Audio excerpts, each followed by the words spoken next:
called Implementing the European Code of Good Conduct Practitioners Experience. This webinar is part of our program financed by the European Commission. Before we start, you are all muted.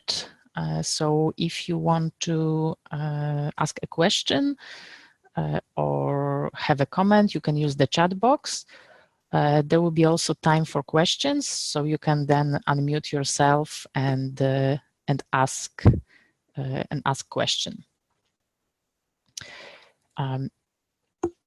Today we are going to discuss 3 elements, and the first ones we are going to discuss how effectively the microfinance institution can prepare for the evaluation. Secondly, we will discuss some challenging clauses and solutions based on MFI's experience, and also we will discuss the benefits of the code implementation, why it makes sense to implement it. I would also like to introduce distinguished speakers who are going to present their experience. The first one will be Laura David from good.bee Credit Romania. And the second speakers will be Adrien Guizon and Romain Prot from Addy, France. They will be sharing their experience. But before I move to my speakers, let me just briefly remind all of us how, in general, the code evaluation process looks like. So we have 3 phases. And there is a pre-evaluation phase, which I'm going to talk a little bit more in a second, which is followed by external evaluation, and then post-evaluation process, where basically the award certificate is given or not. The first step is pre-evaluation. And how does it look?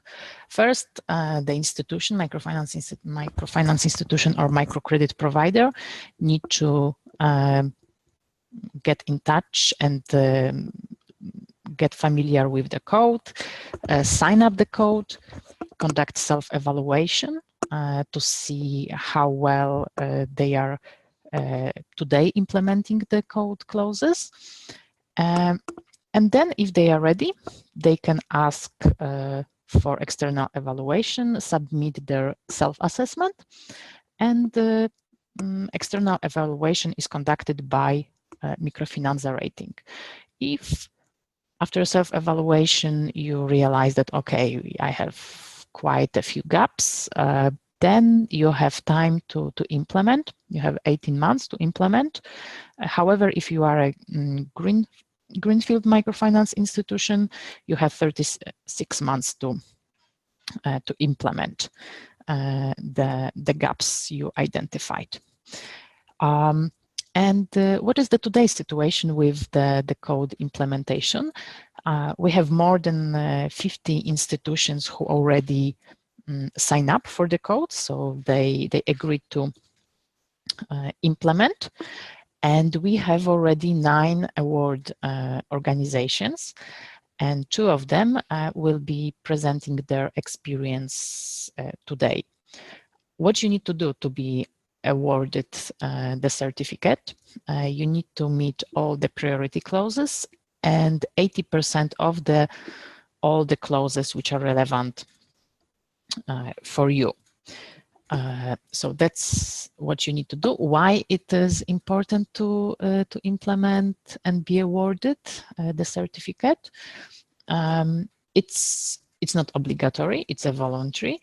However, if you want to use any instruments funded by the EU, soon it will be compulsory to basically be in line with the code. If you will not be, you will not be eligible to use and apply for different programs, instruments funded by the EU.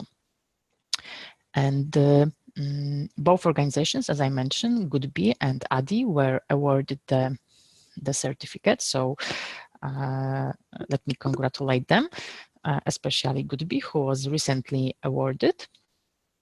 And actually, we will start sharing the experience from good.bee. So let me give the floor to Laura David from good.bee Credit, who is going to share their experience about the preparation for the evaluation. So what to do to effectively prepare and be awarded the certificate. They have very interesting learnings to share. So Laura, the floor is yours. Thank you, Kinga, for such a nice introduction. As a matter of fact, we just received 1 hour ago the official confirmation. We received the certificate by regular mail, and we are very happy. It was a very nice coincidence that exactly today, before this webinar, we received the certificate. Let's find out who is good.bee Credit in Romania. It's we can move. good.bee Credit is a non-banking financial institution which was actually set up by Erste Group in 2008. And what do? We provide financial services in the form of loans for working capital or investment. And our customers are mainly agricultural producers and small businesses in rural and urban areas who normally do not have access to traditional bank loans due to the usual things, lack of collateral, business size, and as such, at present, 80% of our portfolio is concentrated in rural areas and in agriculture. We are the beneficiaries of the Easy Technical Assistance program 2 times now. And we are also implementing the guarantee facility with the EIF. For now, we are the only MFI in Romania to have received the certificate, but I'm sure that many more will follow. Just a few figures about the size of our institution. We are operating in 24 branches and the head office. We disbursed over 9,000 loans since we started our operations, and 65 million euro in loans. The loans are in the national currency, but to have an idea, we expressed it in euros. According to our latest impact survey, our activity has been improving the status of our clients' businesses and their lives as well, and we hope to do it for the future as well. We can move forward to see why we did it, why we signed up for the code. It is because the code is actually a guide on what you need to implement in order to ensure good governance, customer protection, transparency. Another good reason is that without signing up for the code, you cannot access the EU-funded programs dedicated to microfinance.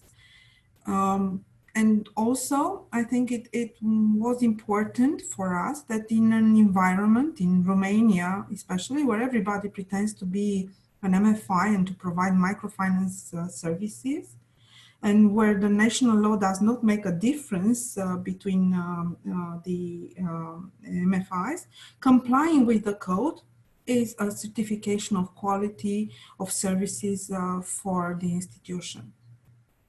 What I consider to be the benefits is that, for one, it is the process of the self-evaluation that the institution goes through and runs you through the procedures that you have, the documents, the contracts, the way you do business and it shows where you are at present and how far away is your institution from where you should be.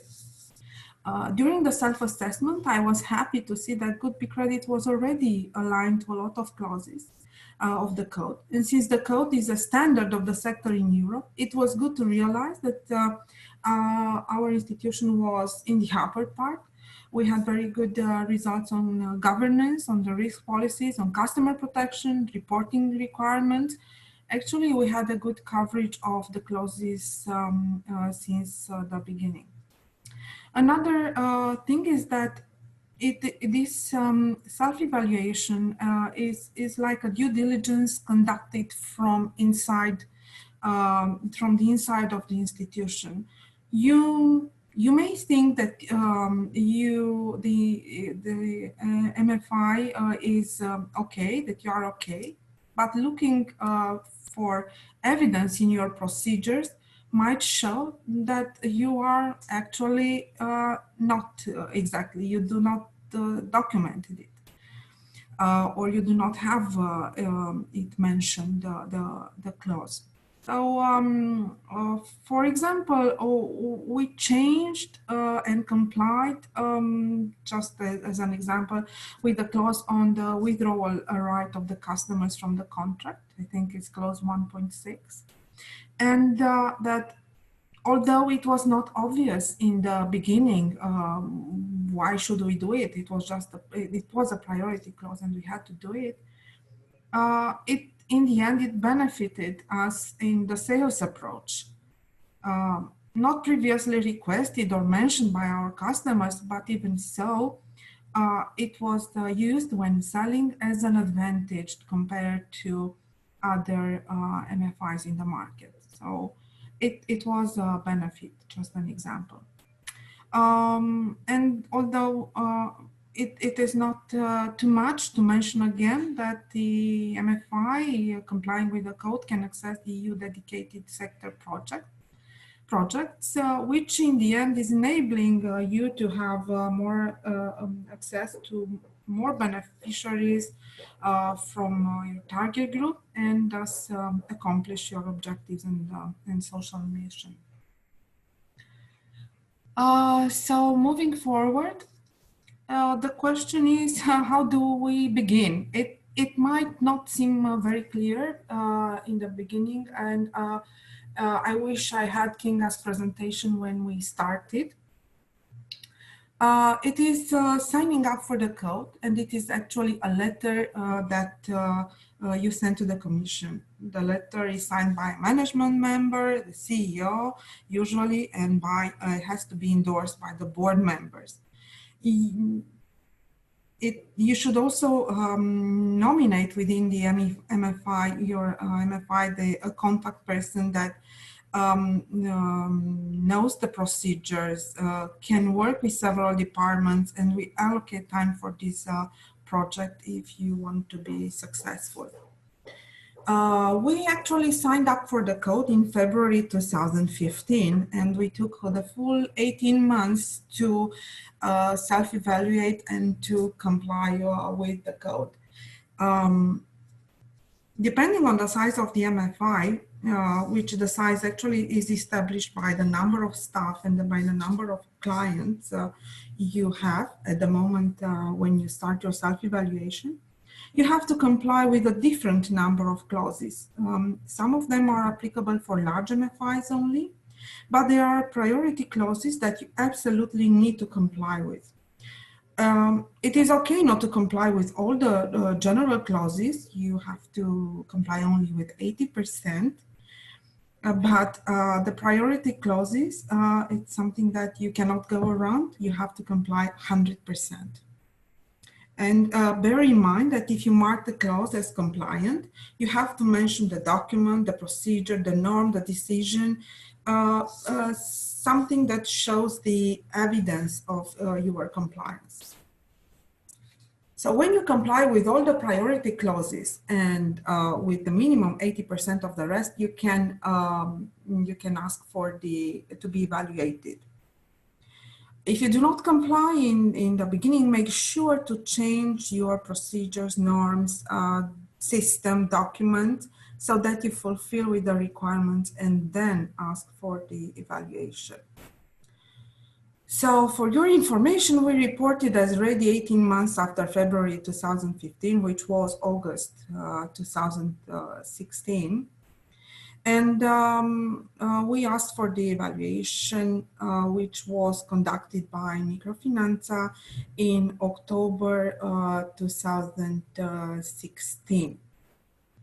And we had a site visit, interviews with the management, interviews with the board, heads of department, checking the evidence of the compliance in the documents, in the norms, in the procedures. And we were receiving a draft with the comments. And surprise, we did not comply with 3 priority clauses. We had to make the changes. It was recommended that we make the changes in order to comply. Why did we not comply with those? It was either not compulsory according to the law, or we consider not to be applicable to the type of the clients that we had. But as I mentioned before, you have to be compliant and you have to make the necessary changes. It is important to understand from the beginning that priority clauses have to be fulfilled 100%, and make sure to make the changes, whatever changes, before you ask for the evaluation, because you might not need to get to the board for these changes, and that takes some time. Then you have to upload data reporting on the MicPro platform according to the reporting section of the code.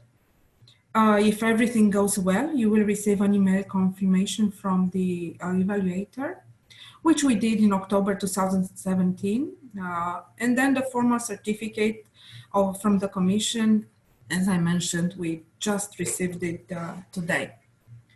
What were the key challenges for us? Well, to comply with the priority clauses, even if they are not compulsory according to the national legislation, we considered it to be relevant for retail, for consumer loans, and not for the activity-based loans. The clause referring to the effective interest rate, which was not relevant for our type of customers and was not compulsory by law in Romania. This particular clause was later on changed to disclosing the total cost payable by the client, which was actually, this change was supported by a large number of MFIs, and to which we were compliant. So that was, although seemed kind of impossible in the beginning, it turned out to be very easy to implement. Another clause that we did not comply with was the 14 days, clause 1.6, 14 days withdrawal right given to the customer from the contract. It was not a requirement of the law in Romania, and it did not make sense for our clients, but since it was a priority clause, we had to, it was clear during the evaluation that we had to implement it.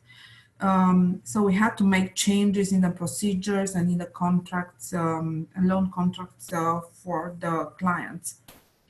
Another challenge was to provide evidence of practices that are not necessarily regulated in the documents, usually, at least not with us, they were not. For example, although our loan officers are trained to explain the contract to the client and go through the clauses together with the client, such evidence was not available formally, and we had to consider to include reference of this approach in our guides, training materials, and norms.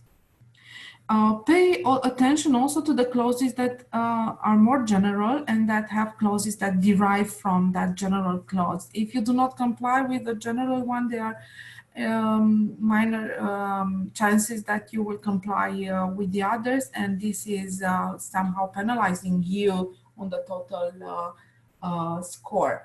But the reverse side of that is that if you comply with the general clause, then all the rest will follow, and this you add points to that. So the key success factors for us, why did we manage to do it in the end? I think that for one, good.bee Credit is part of a large group. It is Erste Group. And an important part of the requirements of the code were already fulfilled due to our group requirements. So we did a lot of work before signing up for the code just to comply with the group requirements. It is important also to have the board and the management dedicated to this process, since they will have to approve the changes, the adjustments in order to be compliant. From the beginning, the whole process has to be endorsed by the board and the management. And if you constantly show the benefits, you will get full support, which we actually were lucky to have. Also, although responsible for the process, I was not alone during this. And I had to work with all departments: legal, risk, accounting, reporting, collection, and this was a common effort. Having everybody aware of the benefits will ensure that the institution is making the necessary adjustments and changes. So in the end, I will tell you a little bit of tips and tricks, let's call it like that. What we did not necessarily do, but we've learned our lessons. Start in advance. Don't waste time. Just go through the process, through the documents, and identify where you need to improve as soon as possible, especially since changes take time. Procedures need to be adjusted. Approval and implementation is also time consuming. 18 months might seem a long time, but in fact, it is not. Check the clauses. Do not assume that you are compliant. Identify the specific norm, procedure, document that show evidence of the fact that you are compliant. If not, make sure you involve all departments so you get the support you need in implementing the changes in due time. They might have other priorities, and it is crucial that they include the code with their priorities. I could not mention enough that priority clauses are compulsory. There is no way that you can skip them. Even if not applicable to your specific situation, check anyway with the evaluator, but most likely you will have to comply with the clauses.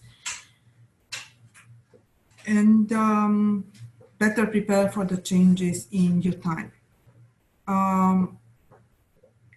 Changes or adjustments that you make, it is good to check to make sure that you are on the right track. We had to change the 14 days withdrawal clause, a right to withdrawal clause, and the way we formulated it in the contract initially, it turns out that would raise more questions that needed to be clarified. So even if we thought it was clear enough, it wasn't. So we had to simplify it and go back and forward several times with this clause. And do check all the resources available. They are important. Read the code implementation guides for the MFI. Read also the guide for the evaluator so you would know how to prepare better. Check with already certified MFIs and with MFC and EMN. They are great help. Prepare in advance for data reporting data on the MIC Pro platform. It is important to double check it because you might get data rejected. It happened to us 2 times and it's time consuming. And for that, you should also see the reporting guidelines. And good luck with everything. Thank you. Thank you, Laura. Now it's time for questions. You have a very interesting presentation, and thank you for sharing your learnings. If I were an MFI representative, I would be making notes just on your lessons learned. So, are there any questions to Laura? Would anybody like to ask her?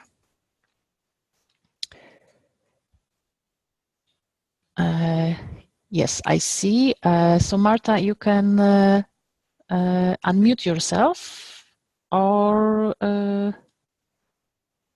you can write your question in the chat box, so whatever you prefer.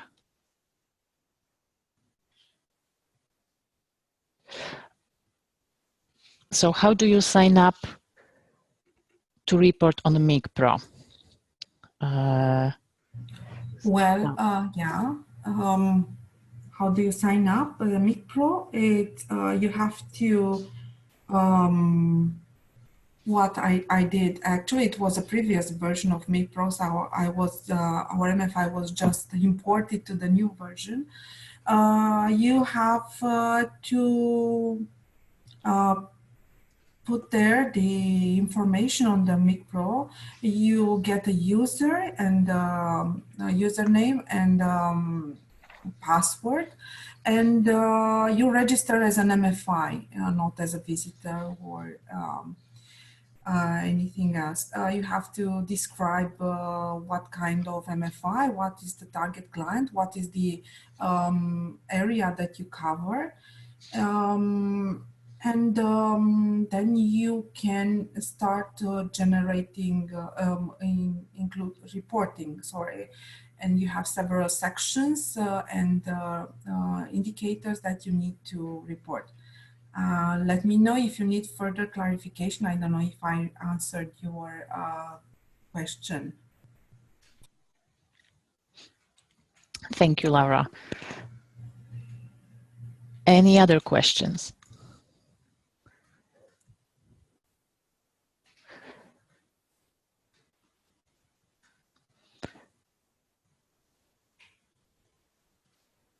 There was also a question, when exactly should we complete data for the MIG Pro database?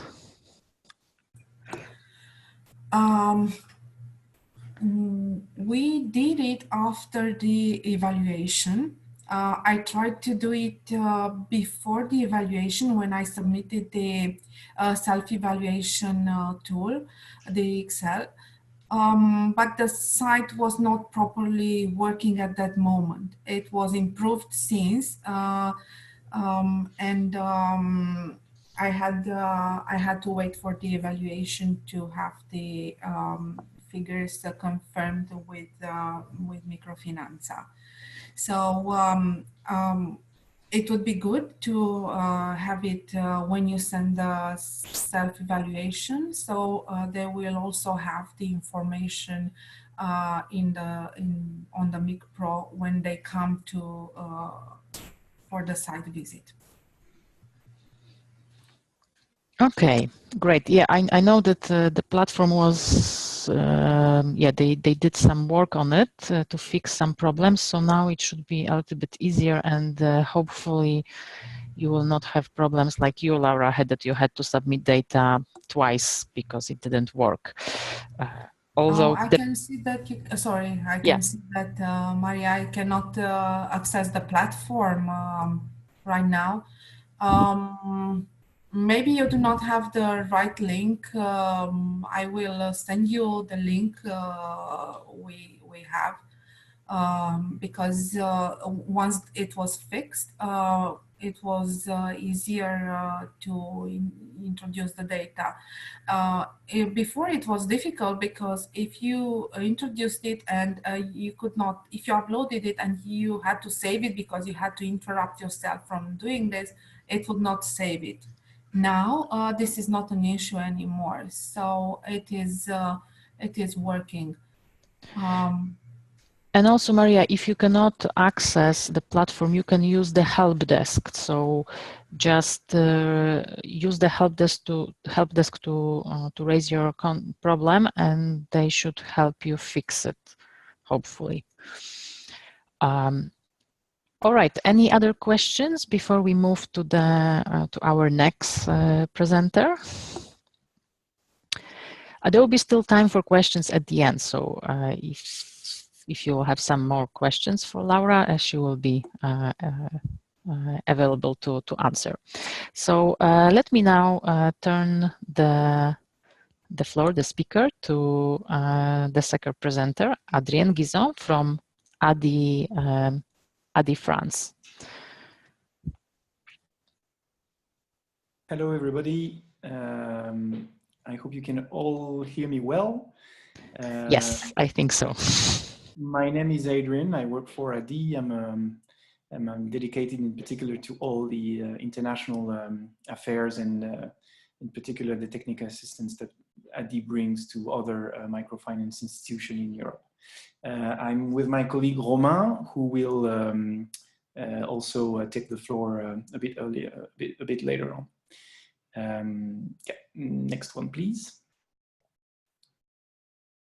So very briefly, because we have a very limited time, Addy is a non-profit organization founded in 1989.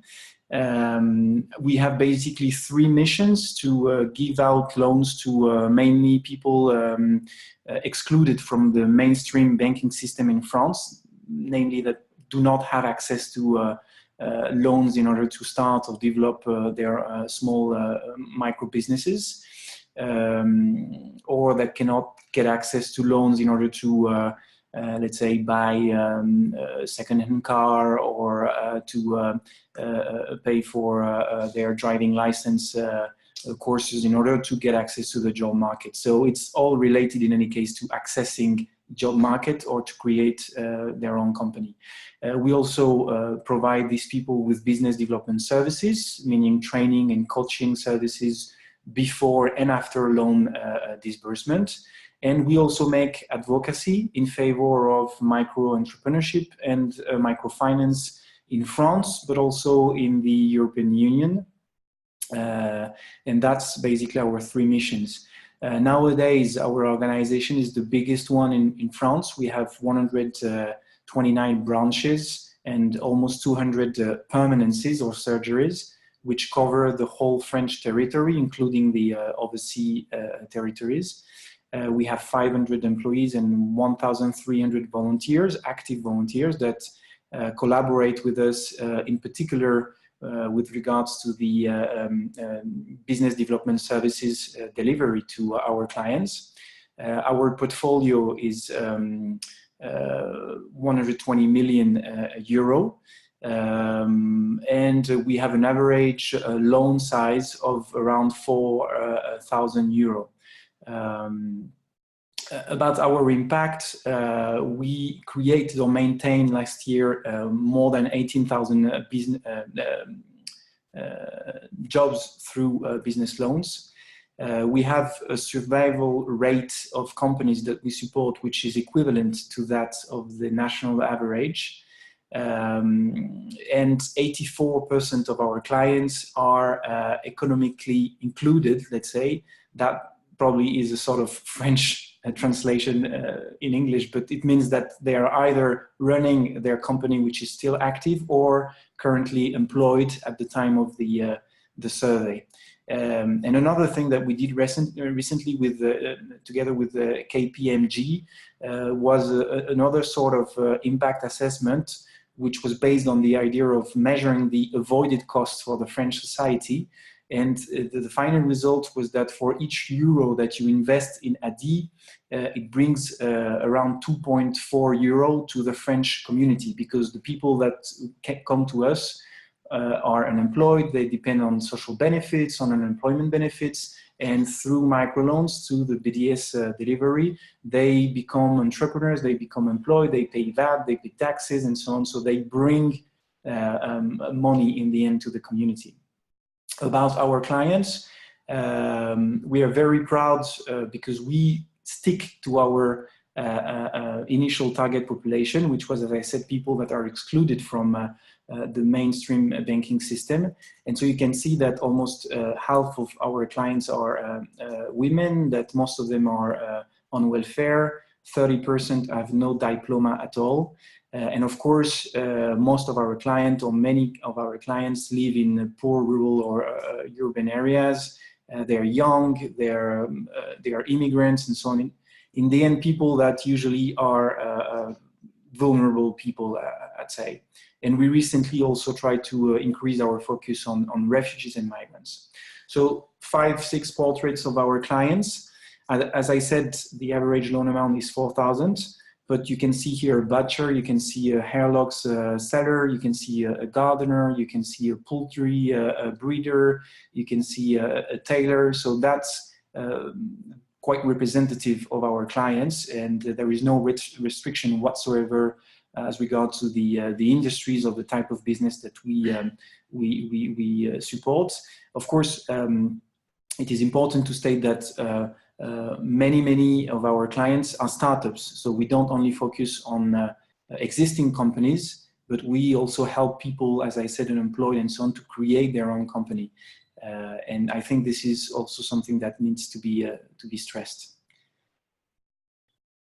So since 2000, Adie developed an international department, which I belong to. We co-created 5 microfinance institutions with local partners all the time in different countries, as you can see on the bottom left side of the slide, in Kosovo, Belgium, Tunisia, Greece, and Luxembourg. And we also involved in many consultancy, technical assistance service delivery, recently in Bulgaria, in Algeria, in Turkey, in Comoros Island, and so on. Our objective is to promote microfinance, to help microfinance to develop in countries where it's either underdeveloped or either not existing at all. And we build on our more than almost 30 years of experience to provide technical assistance to NGOs, foundations, microfinance institutions, microfinance programs on several topics, such as, for instance, audit. My colleague here, Romain, belongs to the audit department of Addy, but also on market study, products developments, strategic planning, and so on. And also volunteering, because as I said, we have a big experience in working with volunteers, and a kind of good experience also on impact measurement and evaluation. And this is something that we are very happy to do, very proud to do, and that is developing quite fast lately. Yeah. And now I leave the floor to Romain, who will tell you more about, more specifically, the Code of Good Conduct.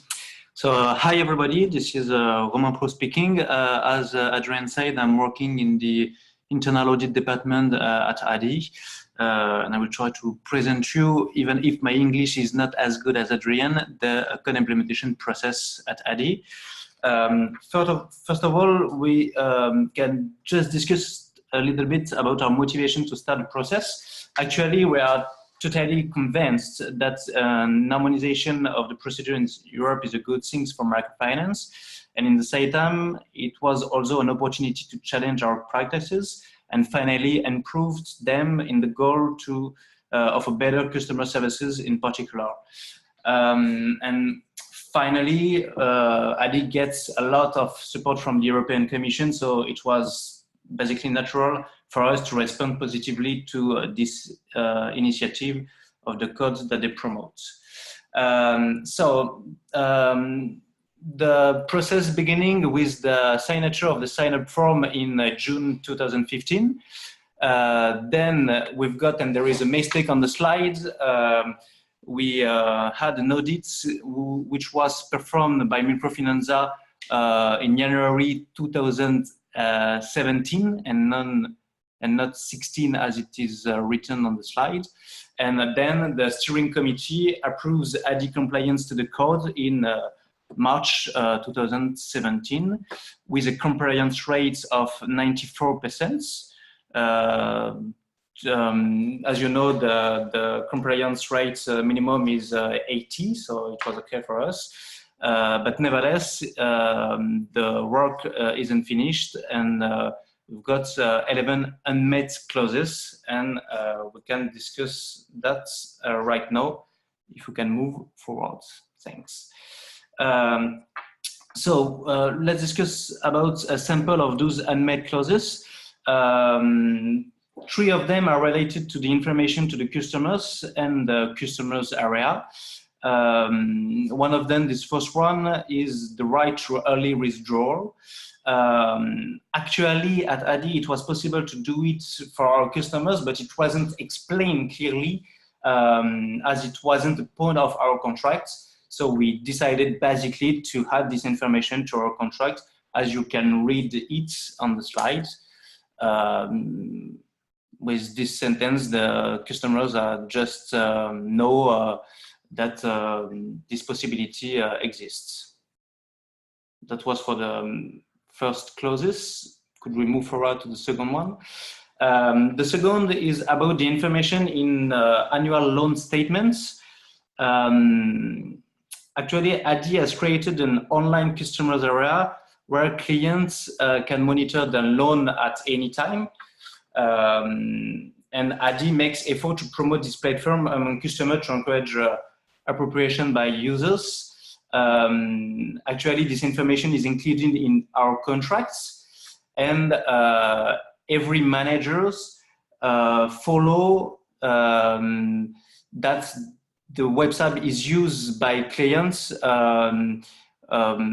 by checking by portfolio of the loan officer.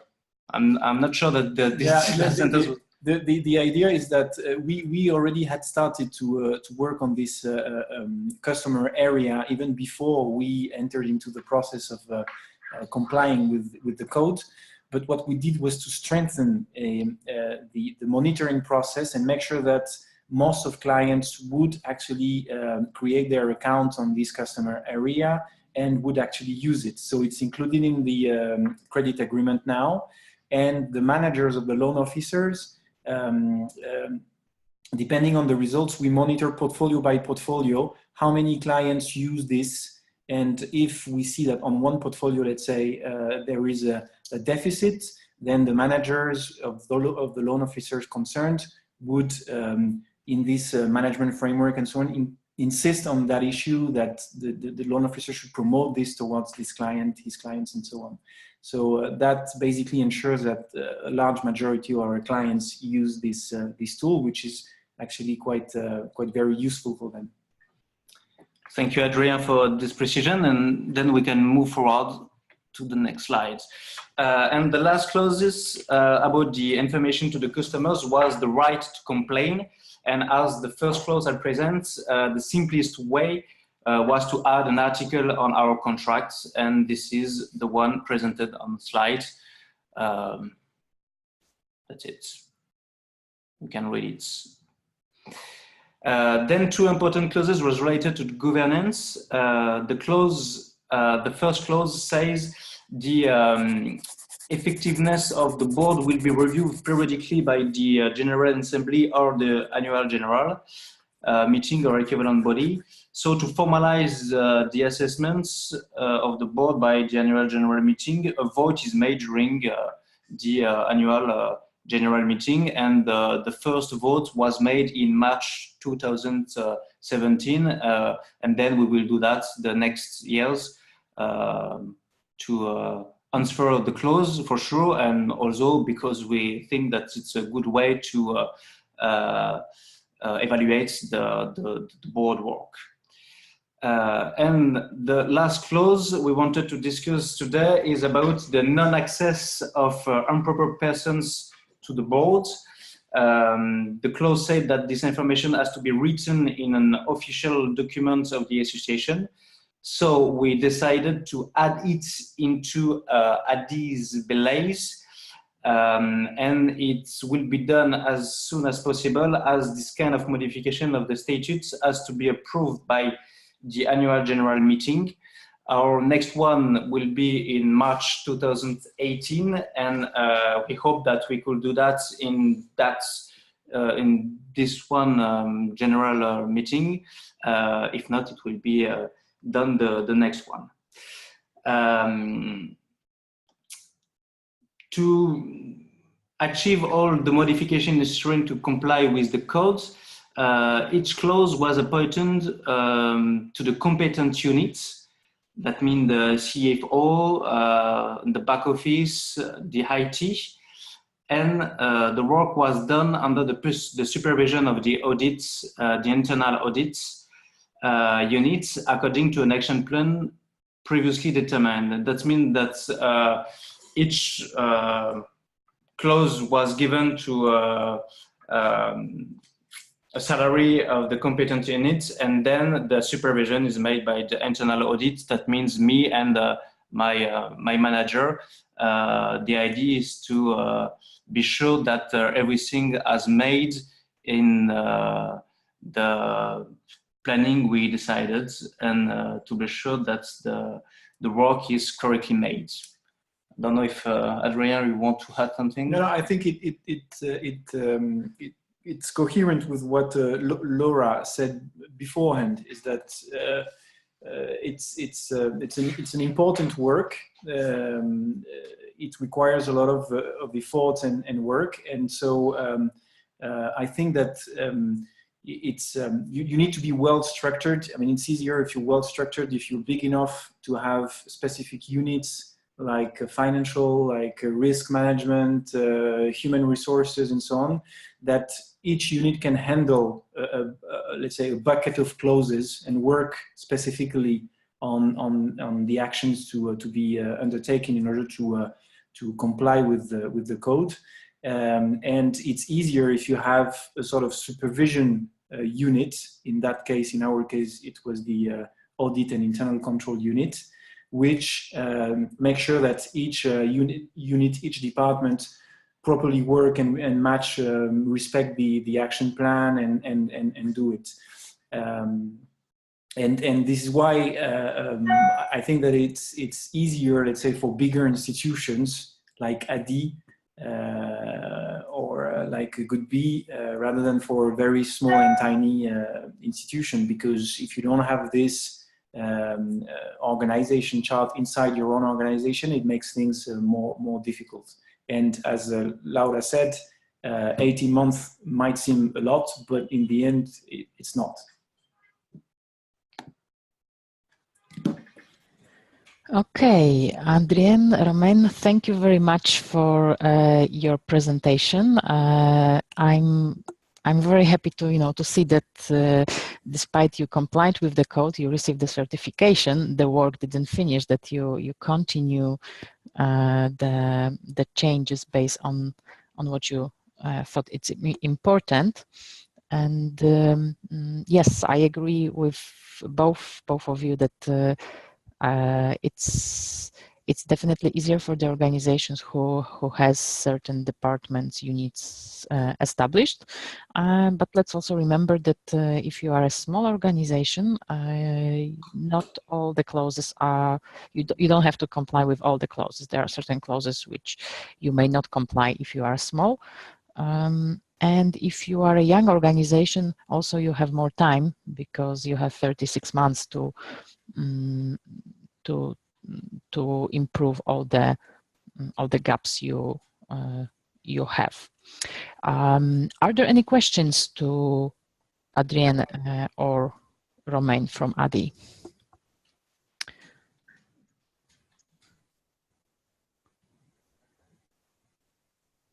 You can write your question or you can unmute yourself.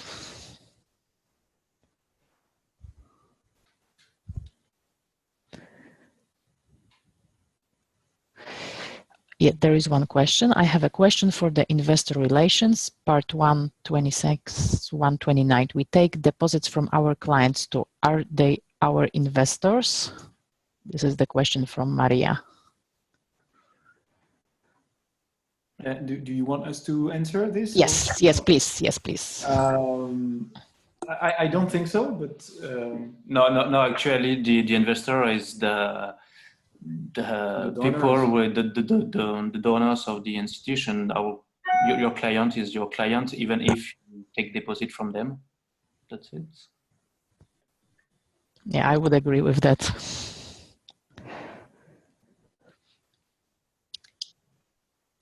Any other question?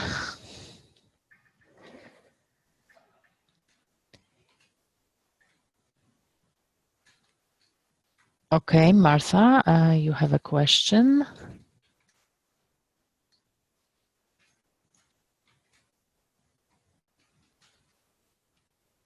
You can unmute yourself if you prefer to say it. Okay, we are a greenfield and we don't have investors, basically grants and subventions. Okay.